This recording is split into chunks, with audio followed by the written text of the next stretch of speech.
Hi friends, this is Chris with Josephine's Designs. It is Tuesday, and I don't even have a clue, April 7th. So, I am just getting back to you guys. I'm sorry I've been out of commission. Literally, I have been out of commission. I ended up relapsing, and we weren't sure if it wasn't like heart related due to a very stressful situation. But we did learn some really good lessons in all of this, like everybody else does, basically, in these kinds of situations, we have to be what God needs us to be. And sometimes we can't be that for some. In other words, you love, you encourage, and then you recognize that maybe it's just not a healthy situation. And unfortunately, I got in a very bad place and became very ill. And from what I understand, and this is what they think, is that I have not been tested for COVID. We're not exactly in a place where there's a lot of availability. But we will have the blood test afterwards to make sure, that that's what it was. And I hope you can hear, like, I can breathe better this time. And I had recognized when I was doing videos before, I was getting discombobulated in my, just in my speech and the words I was choosing to use. So, but we'll go ahead and get tested. And the hope is that will mean that we have developed, I was sick, my husband was slightly sick, so we don't know, if he was officially sick. I was sick twice, so we don't know if that means if I did have COVID, and I was pretty doggone sick, and then if I have the immunity to it. They aren't 100% sure about that, but they keep talking about that. The only thing that is my factor is that I have serious autoimmune issues. So, because I have chronic shingles, because I was a kid who had chickenpox 3 times. Of course, that's the same virus, but that was agitated by when I had mono, when I was doing mission work in college. So, and now I have Epstein-Barr chronic mono, and then arthritis and all the other things that usually come with all that. So, how am I feeling is a question people have asked. I feel so much better. Am I 100%? No. And yesterday we did a lot. A lot. And so today I have been very low key. Matter of fact, I haven't even, it's evening and I didn't get up and get a shower, so I'm going to get my shower when I finish. But, my to-do list in the house is huge. It's driving me crazy. And, but I did what I could during this time. I was warned not to overdo, which I did do yesterday. And it went into the evening, and I can share more about that later. But, it was just something my husband, I needed to be there for. And, my husband is totally stir crazy. We have been on our property since, I believe the last time I left the property, April 11th, and it may have been the 13th. I'm not 100% sure. I have to go back and look at a calendar. So, my husband came in April 13th. He left once to go mail a tax document. And, I was pretty sick then. And then, but we did all the proper, he'd had it out in the office. I hadn't been out there, the whole thing. We waited 24 hours, then we mailed it. And, and then he's been here. Only one other time that was it. They drove in to mail that document. That is it. Everything else has been delivered to us, which has been a blessing. And I've shared this before. Our children have come over, or our son and daughter-in-law have come over, and they stay 6 feet back behind our gate. On the other side of our gate. We stay on 6 feet back our side, so we are extra, extra, extra, extra careful. And the daughter that lives with us did not get sick.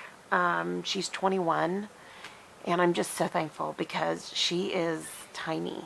And I lost weight. That's a blessing for me. But what really, I was writing up kind of like a blog on it for my old healthylivingforhim.com, I think it's .com, blog that I've had all these years. And because when I was sick, I was working on what do we have to have in order to be self-sufficient. What do we have? And of course, I could not get up and inventory anything. I could barely make it to, into the other room and then come back, and I would just climb in my little recliner and sleep. And then the second time around, I had such severe chest pain and constriction. I was having a hard time breathing. I seriously, I will see my cardiologist as well. I don't know. That was a very stress-induced moment when that all hit. It was very frightening, but I wasn't afraid, if that makes any difference. I knew God was in control. I'd already briefed my daughter on everything that had to be done, and it's in that article. If you ever want to go read it, I'll probably put it up, by the end of the week. But all I can say is this is very real. People need to stay in. I thought the second thing had to do with stress in my heart. I've since talked to a doctor, and they said, no, sounds like you had a relapse. And I said, well, how does that happen? And I said, I was starting to feel better. And they said, well, you clearly weren't 100% clear. And the stress, just made everything come back with a vengeance. And I said, yeah. And, and the stress was in regards, trying to obtain help to get protection for our oldest daughter and son-in-law. So I want to say this. First and foremost, thank you to everyone who read on Instagram and other social media my plea to address our daughter's university. As grad students, they were being required to come in, and it was a non-COVID related research. They were not essential. And unfortunately, there were a couple of the PIs that took everything very cavalier. They were very cavalier, and when they were supposed to have already been sent home, one of them specifically turned around and had still another meeting in a tiny contained area. I have since been in conversation with the university, and of course I made public record pleas to the governor of our state as well as President Trump. The numbers in their county are hard to read, and these kids, they know stats. That's what they do, they're, science specialist type majors, and, they're working on their PhDs. These kids are used to research, they're used to gathering data, they're used to accumulating data. So, it took very little for me to see that, that it was going to take an outside public approach, because we tried all the private approaches. It did not work. It did not even warrant replies on their end. And there are multiple generations of Aggies within our family and extended family, and all of us have kids there, and so it was a huge concern. And we also see that the undergrads aren't necessarily taking, the social distancing and staying in seriously. And it's serious, guys. I'm going to tell you it is. And, I know, pardon me, I hope if it was COVID that I am immune. If, that my immune system will allow that to be over. If it wasn't, then I trust God. I do. My sister made me order masks before they were saying masks were required, because she's on the front lines in Houston. I want to thank you guys who are praying for her. That is huge right now. They had a floor in their hospital, and then she was working on the regular ICU or special. She's kind of a specialist in her field, but she will work with last ditch efforts with any COVID, H1N1, go through the list. She's been there. And because she operates certain types of equipment that, and it's not just that she operates equipment. it's just part of what she does. And anyways, to make a long story short, by the time she got there, because we were praying specifically she wouldn't be on this one floor. That was the floor with COVID, because she's leaving this hospital and going to a different hospital. And then there was, when she went down there, she said, you know, Chris, it's like a war zone. I just don't even know what to say. And I said, yeah, I was afraid of that. And so now they've opened up a second floor, and by today, I don't know, they may even have a third floor open. So she leaves this hospital to go to a different hospital in about 6 days, if I understand the time frame correctly. So please continue to pray for her. Pray that she will stay well. She sent her children out to not be at home. Her husband did stay, but he's staying in one room. She's staying in another. She'll also need a break in between. And financially, they're hurting like everybody else. And so, and that city needs health care. They need them there. So, but just pray she doesn't get sick, that her family doesn't get sick, that her friends don't get sick, that she will be 100% free of it. She won't be the silent carrier, that she won't get sick. The whole gamut of prayers. Now, that's for my sister and her situation. And now I ask you to pray for those who are sick. They are struggling.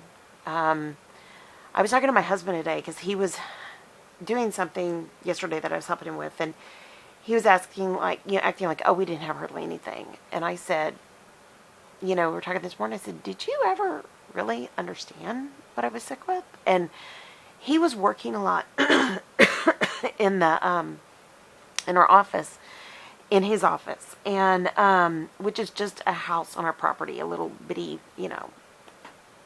building, and that he brought on last year. And when we started talking, and I said, these are the symptoms, and he goes, I had no idea. And I said, well, yeah, I didn't want to scare y'all. I said, but I had, and I don't even know that he knows that I was making preparations with my youngest, like, if for any reason I have to leave, you need to know where this is, you need to know where that is, you need to, this is how you handle this. And I,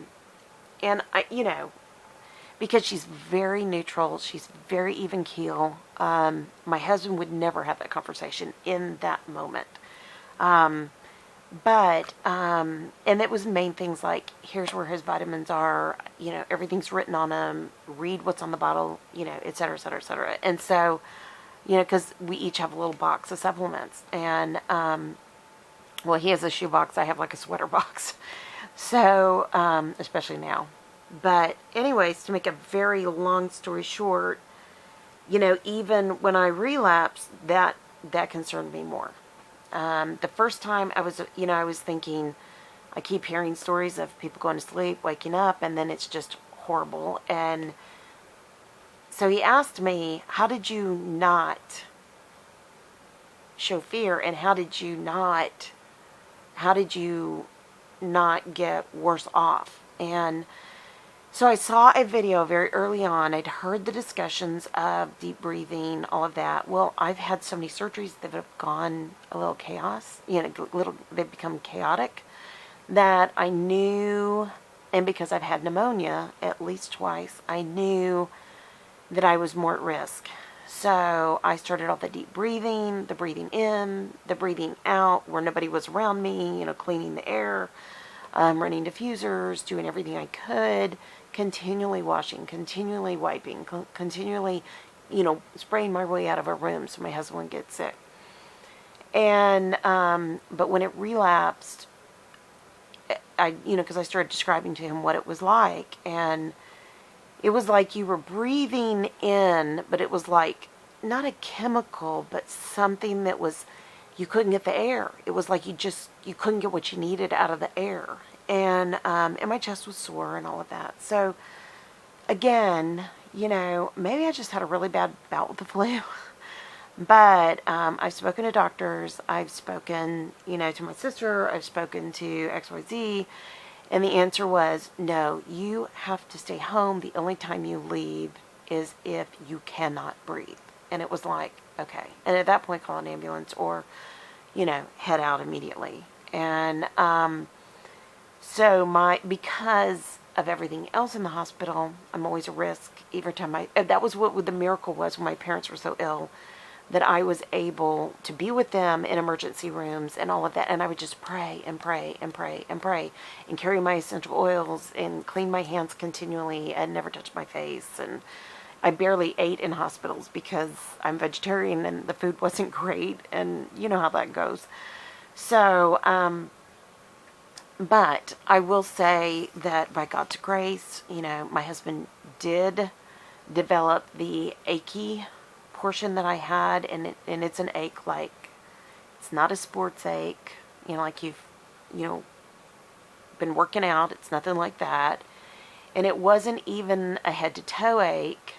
It was concentrated for me, and it had a headache. It was just wow, and, but again, and this is the one thing I keep saying to my children, to everybody else, stay in, please.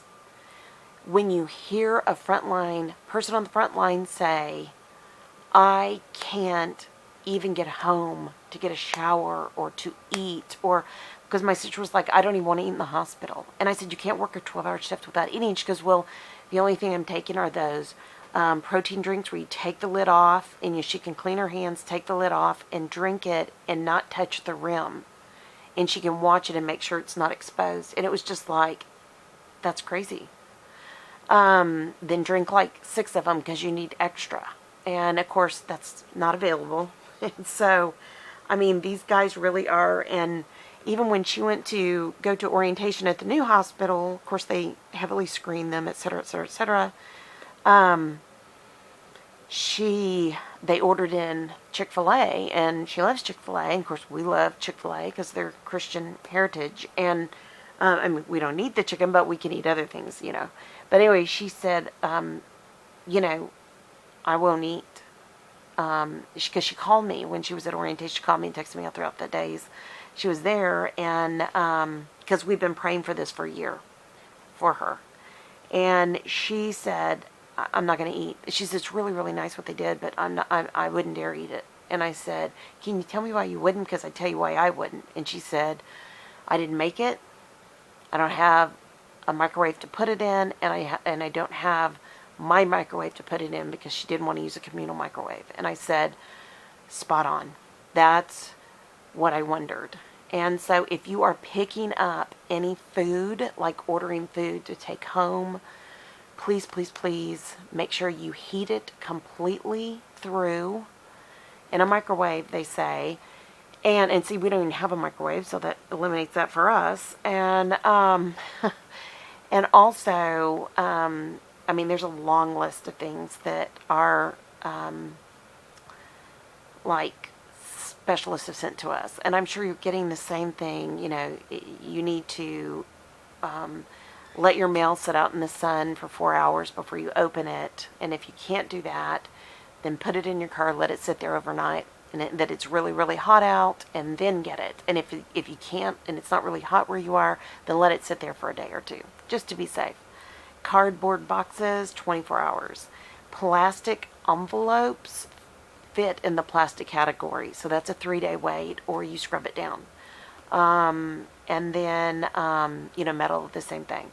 So the other thing that we are doing, that we were advised, because UPS has also advised, there are people testing positive in other states, and so we were reached out to and said, don't bring packages, envelopes, anything in your house. Don't bring your grocery bags in your house. Set them outside, maybe put a little table up, unpackage, bring everything in, wipe it down, and put it away. Now, there are reports out where people are saying, oh, you don't need to wipe down your food. Food's fine. No, my sister said, absolutely no way. You need to wash your fruit and vegetables. You need to wipe down your packages. You need to, and like, we literally put our big bag of oranges, 10-pound bag of oranges, it went downstairs. Big bag of potatoes, it went downstairs. And then it sits there for X amount of days, and then we are able to use it. So, that's what we have been told. Leave that trash outside your home, wad it up, throw it away, come in, wash like a surgeon. That was another thing I was told. My sister had said, cut your nails off, because that's what she does for surgery. She wants to make sure her hands are completely free of germs. Another thing, people are talking about like rings and watches or anything like that. I don't have my camp bracelet on. When I got sick the second time, I took it off. And I've been washing these all along the way, but when I handle food, I make sure I have everything off and that I scrub up like a surgeon, and the surgeon will scrub up the arm. They won't just do this part down. And that sounds maybe in excess, but at this point, I would never want my youngest daughter to get sick. I would never want my children to get sick. I would never, ever want. I don't want my husband to get sick again, like a relapse, because we know there's 2 different strains, evidently, and probably more will be eventually, mutated of some sort. But I would just say it sounds a little crazy, sounds like a lot. But if I could have avoided what we got sick with, yeah, I would. Because I already have lung damage from pneumonia, I know that for me, yeah, I'll probably see a pulmonary doc, and I'll probably see a cardiologist to be sure. I mean, first I'll get a blood test. Then, if they need my blood for whatever, I'm sure they won't want my blood to help with antibodies, to find the antibodies present to help somebody else out, because I'm so autoimmune messed up. So, evidently, diabetics are at higher risk, of course, heart patients, etc. So, let's just, please, I ask you now to pray. And I think this happened, I was telling my husband, I think this happened because when I was so sick, I couldn't go to sleep at night. I had a hard time sleeping at night. And then I was in a lot of pain the first time. And so that would make me wake up all night. And then I'd try to nap throughout the day. Well, I'd fall asleep throughout the day. I was just so exhausted. But then when I had a hard time breathing, then I would try not to make a lot of noise. I didn't want my husband to be frightened. And my husband could sleep when a bomb's going off. He's totally fine. But I didn't want to scare him. And, because we were sleeping in our recliners, because I knew sitting upright is always better. And also, our youngest daughter would sleep on the couch. Now, we run a HEPA, a medical grade HEPA at night, so it does help mask a lot of sound too. But when I would wake up at night, I would be praying for people. And then I would wake up in the morning, or I would watch YouTube till I fell asleep, trying to just like put on house cleaning videos that, I was so frustrated that I couldn't do it, and I can't do a lot now. But I can start doing little projects. And, but I wake up praying for people in my prayer list. So many of you were prayed for. Many of you were prayed for. I didn't want anybody to be scared, so we didn't say a whole lot. Our daughter and son-in-law definitely got sick as well, and we probably got it from one of his lab mates. We got it early, and that's how it went down. And I came home with it. They went on their trip. Then when they got back, they got sick, and they were calling me saying, well, I think it's the flu, because he and I both had upset stomach issues, and that's how it started. And she did not. She just had fever, and I think she had the body aches and stuff like that. So just be aware. Just be aware that we are praying specifically for you guys. I am praying specifically for you guys. I'm also praying for our nation. And now I'm going to go to the next level of this prayer, because I've talked about the front line, the people who are ill, what my symptoms were, so that you, because it just seems to be a mirage of symptoms. It's like, well, is that a symptom? That kind of a thing. I mean, I really thought I had the flu. That's what I really thought at first. And then I thought, when it was as bad as it was, I knew it probably was not the flu. And when my husband read that it can start with upset stomach, because it was so early in the game, nobody had said that, and he goes, you have it. And I just said, well, and he goes back and forth, like, you didn't have it, no, you have it, I didn't have it, probably I had it, you know how that goes. So we will get blood tests, and the the last thing I want to touch upon is we need to pray for our businesses. Our income was cut, and like a lot of people's, and we are grateful and thankful for the job my husband still has.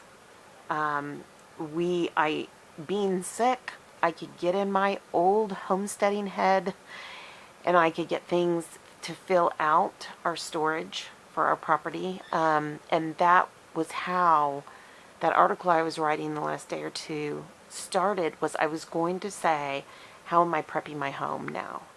And what did I stock up on? And what did I already have in my arsenal? And how do I prep as a vegetarian, which is a totally different thing. We've gotten one box of tofu. We don't eat a lot of tofu, but there are certain meals that we do eat with it. So, and because we have part of the supplies, I'm having to, like, I tried my hand at tortillas in between and making homemade tortillas, and they were great. I loved it, and I think I've shared that with you guys. And then but I'm going to make them like a flatbread so they can be like naan, and we can have Indian. So, and there's a way you can tweak those things, So, but I am pulling my old books out of deep storage, covered in dust.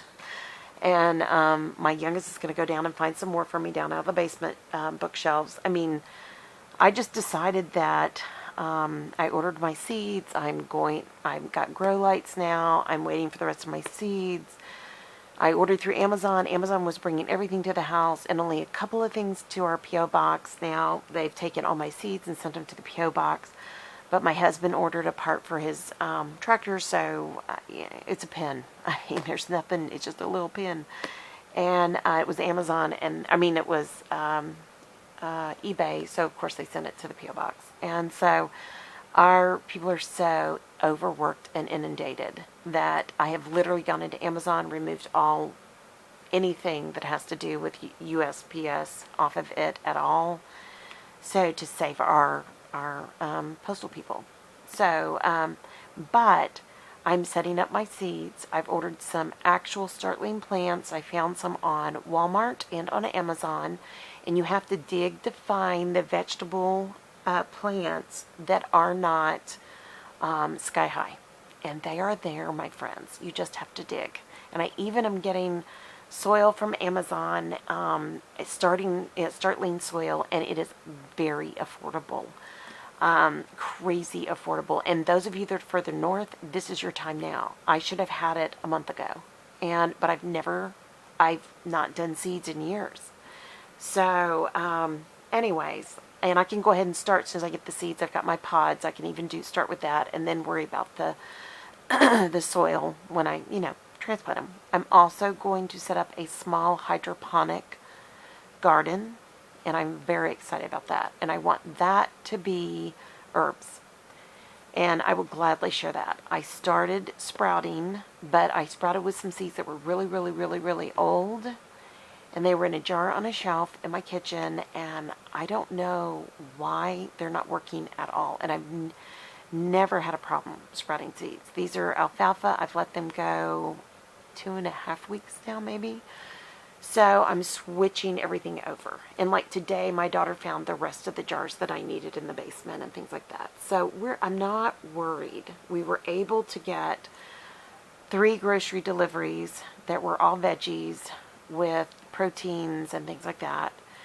And basic things like we still eat butter, for baking, eggs are very hard to get. And so I'm digging in my old toolbox and probably going to use chia and things like that.